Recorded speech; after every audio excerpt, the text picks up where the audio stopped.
AOC says women are hated in America. A water crisis in Jackson, Mississippi, and progressive Starbucks fights against unions. That and more on this week's headlines.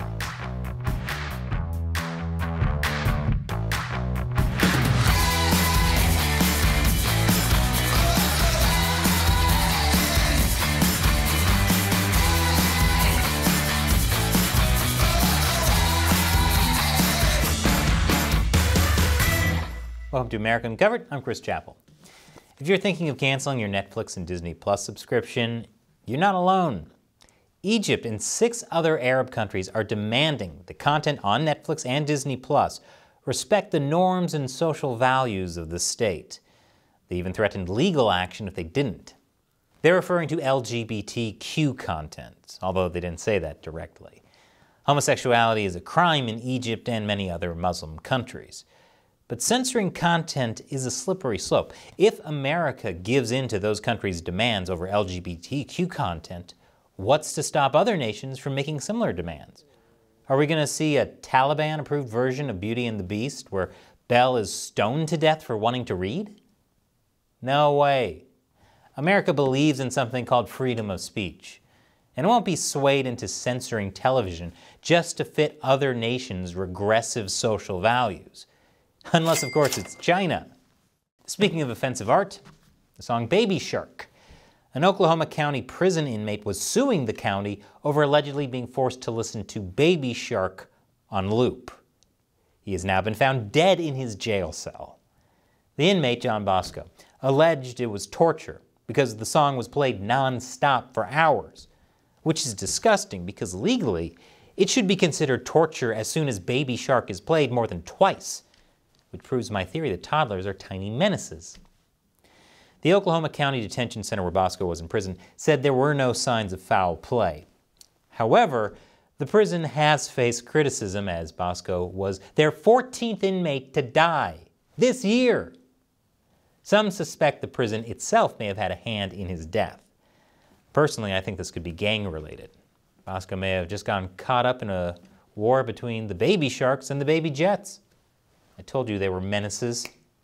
Oberlin College in Ohio was ordered to pay a local bakery, Gibson's, more than $36 million in a lawsuit because the college called the bakery racist. What, did the bakery insist on segregating the black and white cookies?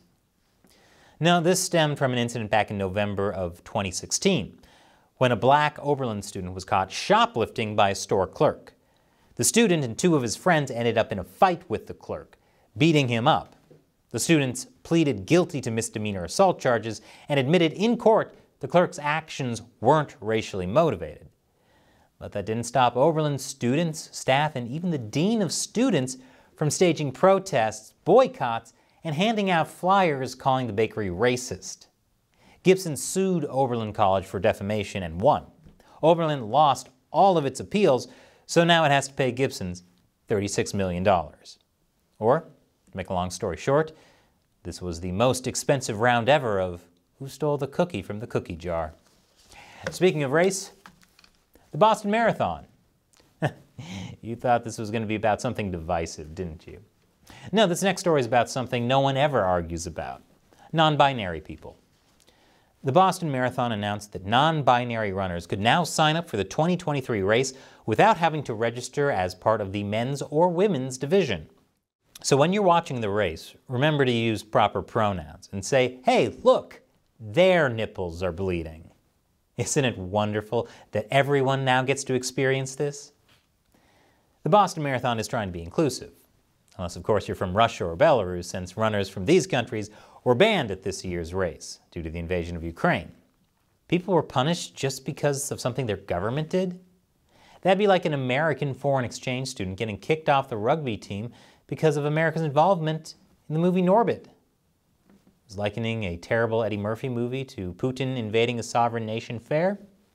No, it's not fair at all. To Putin. Speaking of people being discriminated against, in an interview with GQ magazine, Congresswoman Alexandria Ocasio-Cortez said that women are hated in America. When asked if she could become president, AOC said, "My experience here has given me a front row seat to how deeply and unconsciously as well as consciously. So many people in this country hate women, and they hate women of color. I'm surprised AOC is saying that people hate women, mostly because I thought progressive Democrats like her won't say what a woman is. Also, people don't hate AOC just because she's a woman. She's disliked for wanting to keep a list of political enemies and wearing a tax the rich dress while hanging out with rich people. In other words, they don't hate you for what you are, they hate you for who you are. And that hate is actually pretty progressive. More after the break. Welcome back. Senator Lindsey Graham introduced a bill that would ban abortion nationally after 15 weeks of pregnancy, with exceptions for rape, incest, and risks to the mother's health. Many Republicans considered the overturning of Roe v. Wade a win for states' rights, as the legality of abortion is now determined at a state level. And what better way to celebrate states' rights than by trying to take away power from the states? This is like celebrating 3 months of sobriety by doing a keg stand. As you can imagine, this upset many members of Congress, namely Republicans. The midterm elections are less than 2 months away, and even a deep red state like Kansas voted in favor of abortion rights last month. Here's what Senate Minority Leader Mitch McConnell said. I think most of the members of my conference prefer that this be dealt with at the state level. McConnell wouldn't commit to giving Graham's bill a vote, even if Republicans retake the Senate in the midterms, probably because he knows this bill is a huge risk to Republicans retaking the Senate in the midterms. What's that, Shelley? I'm told we have an America Uncovered exclusive. I'm now going to share with you an actual photo of Lindsey Graham drafting this bill. Speaking of people who seem like they're actively trying to lose elections, President Biden. Back in February, President Biden set a goal of trying to reduce cancer fatalities by 50% over the next 25 years. This week, he said he hopes that putting an end to cancer could be a national purpose for the U.S. Biden wants this fight against cancer to unite all Americans, lead to a better tomorrow, and most importantly of all, help his approval rating. I think fighting cancer is a great cause. Not one I'm willing to run in a marathon for, but definitely a great cause.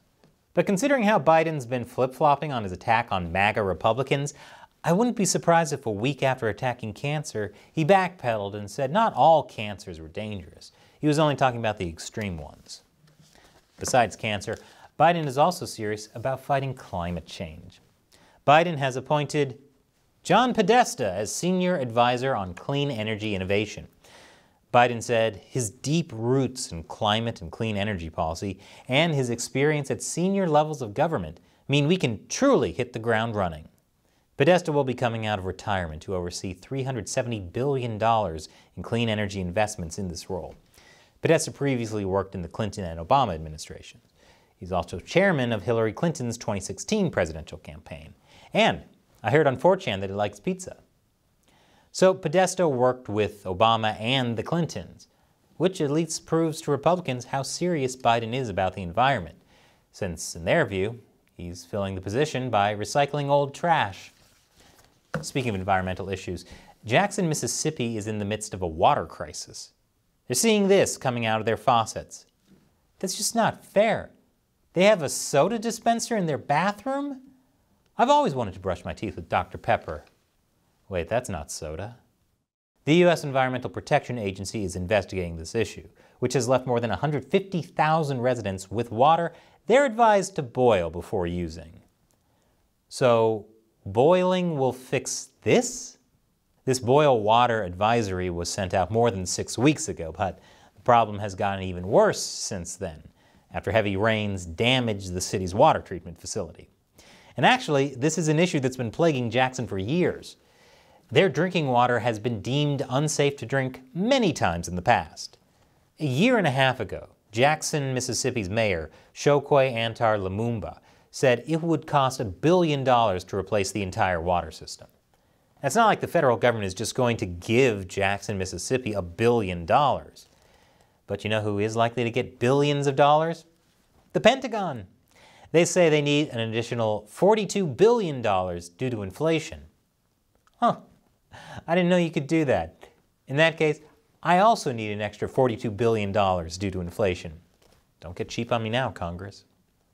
But sure, go for it. I mean, printing billions of extra dollars because of inflation is sure to only make inflation better, right? The Pentagon is requesting this additional money after receiving a budget of $813 billion this year. This is like a kid getting a Ferrari for his birthday, then 6 months later saying he needs more cash to buy a spoiler, spinning rims, and better sound system for the car.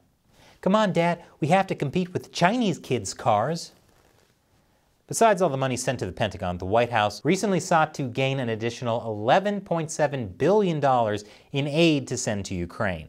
That's on top of the $13.6 billion in aid already sent.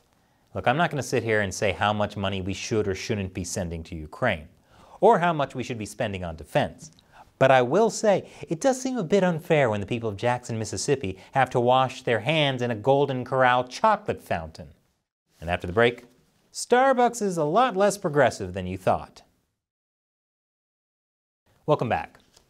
15,000 nurses in Minnesota went on strike for 3 days this week. This was the largest strike of private sector nurses in U.S. history. The nurses went on strike over safety protocols and staffing shortages. They say they're overworked, in unsafe conditions, and underpaid. One Minnesota nurse said, "I can't give my patients the care they deserve. Call lights go unanswered. Patients should only be waiting for a few seconds or minutes if they've soiled themselves, or their oxygen came unplugged, or they need to go to the bathroom. But that can take 10 minutes or more. Those are things that can't wait." Hospitals in the U.S. have faced staffing shortages for years, and the pandemic made it worse, causing worker burnout, resignations, and early retirements. There are 37,000 fewer healthcare workers now than in February 2020. There are also several thousand fewer grandparents now than in February 2020, thanks to disgraced former New York Governor Andrew Cuomo's policies. But he still hasn't faced any consequences for that. Minnesota hospitals criticized the striking nurses, saying they went on strike without first attempting mediation. A representative for one of the hospitals said, "Rushing to a strike before exhausting all options, such as engaging a neutral federal mediator, does not benefit our employees, patients, or the communities we serve." You know, there's a simple solution here. The hospitals and nurses should also just tell the government they need an extra $42 billion due to inflation. Problem solved. Hospitals aren't the only ones dealing with fed-up workers. Starbucks has been in the center of a worker unionization controversy. You see, Starbucks at one point was seen as the most progressive company in the world. They were so progressive, you couldn't even order your coffee black. You had to order a beverage of color. But that was all before Starbucks exposed itself as being very anti-union. The organization Starbucks Workers United has helped over 200 stores unionize, and more are deciding to unionize and go on strike every week. Although considering how bad they are at spelling names on cups, I imagine that has to make the signs they're waving at protests pretty confusing. Starbucks was known for having great benefits for their employees, and a much lower turnover rate than the industry standard. But Starbucks CEO Howard Schultz said, "The truth is those benefits, as good as they are and were, are not good enough for the employee of today, primarily because Gen Z has a different view of the world, and also because the government has not provided them with a pathway that they believe they deserve." So Starbucks, being the progressive company they are, decided to offer their workers more benefits, such as tools for student loan repayment and a savings account program. But only if they're not part of a union. Yep, straight up bribery. This left pro-union Starbucks workers foaming at the mouth, which was annoying because I specifically ordered no foam. Starbucks Workers United criticized this tactic as immoral and illegal, saying Starbucks is blatantly disregarding the law to continue their scorched earth union-busting campaign. Starbucks is not only damaging their brand and their business, but irrevocably damaging their credibility as a company. And Starbucks' credibility has taken a hit. Publications are calling them out on their anti-union tactics, including denying raises to baristas that are in unions. So it turns out Starbucks isn't that progressive after all, which is surprising because I thought caffeine was supposed to help you stay woke. So what do you think about the stories we covered this week? Leave your comments below. And be sure to support America Uncovered by going to patreon.com/AmericaUncovered. Contribute $1 or more per episode. We rely on your support to help us keep making great episodes. Or join our exclusive censorship-free social media community on Locals. Check out AmericaUncovered.locals.com. Once again, I'm Chris Chappell. Thanks for watching America Uncovered.